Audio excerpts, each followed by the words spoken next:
Hi, my name is Kaylin, and today we're going to be talking about double displacement reactions, but I don't really know what that is, so we're going to wait for Ellie.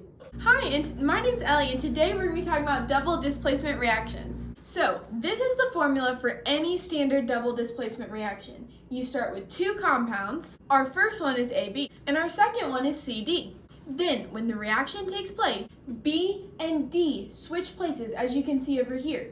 AB plus CD instead now becomes AD plus CB. So we started with AB plus CD, we ended with AD plus CB because both the B and the D switch places with each other. Hence why it's called a double replacement reaction, because both compounds have a part that switches places. So in today's experiment, the first thing we're going to be working with is baking soda. And the formula for baking soda is NaHCO3. Like I said, we're going to be using baking soda. And baking soda is a fine white powder. It kind of looks like sugar. Here's a close-up look at the baking soda that we're working with. The second compound we'll be working with is vinegar, and this is the formula for vinegar, CH3COOH. So this is the vinegar that we're going to be working with. Now this is what our vinegar looks like. It's just a clear liquid. It kind of looks just like water. Here's a close-up view of our vinegar. It's clear just like water, but the quickest way to tell the difference is by the smell. This vinegar has a sour smell to it that water doesn't have. Now what we're going to do with our two compounds is combine them. That plus sign right there shows that we're combining them. Let's perform this experiment and see what happens. Then we'll break down why that happened. We're going to take our bowl of baking soda and we're going to take our vinegar, and I'm going to pour the vinegar into the baking soda. So watch very carefully and see what happens as we do that.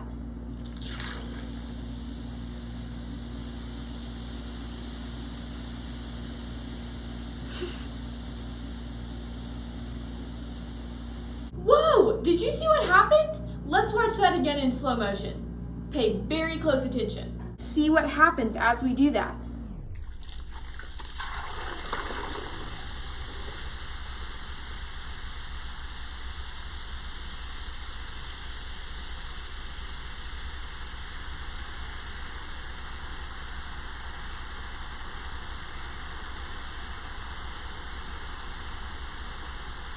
That was so cool! The reaction started to bubble and fizz and rise, and it almost spilled all over. This happened because when that baking soda and vinegar combine, it produces these two products. Our first product is sodium acetate trihydrate, and our second product is called carbonic acid. This is a perfect example of a double replacement reaction. Just like in the very beginning, how we talked about the equation goes from ABCD to ADCB, that's exactly what this equation does.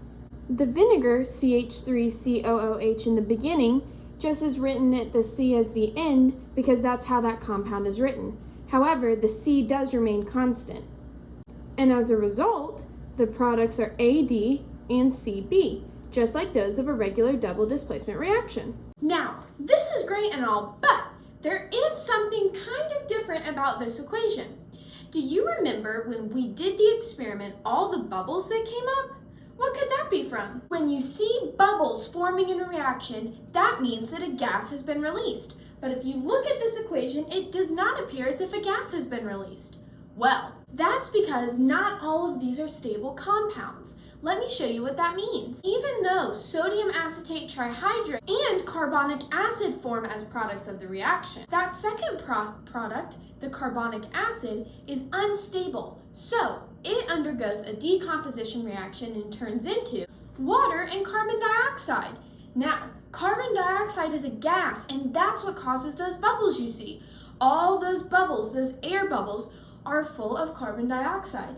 So the carbonic acid breaking down into the water and carbon dioxide, releasing that carbon dioxide, is what causes the experiment to bubble. The sodium acetate also breaks down. It breaks down because it dissociates when it is with water, and it breaks down into sodium ions and acetic acid.